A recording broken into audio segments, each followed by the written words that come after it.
Hey, this is Braden. Today I'm going to show you how to protect your Pokemon card. So let's get started. So here I have my Kumu GX that I pulled out, and I'm going to show you how to protect it. So let's get started.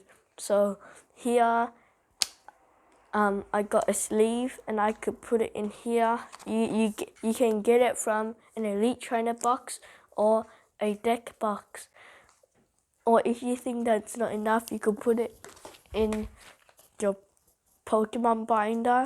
Or if you think that is not enough, you could put it in a Pokemon card top loader.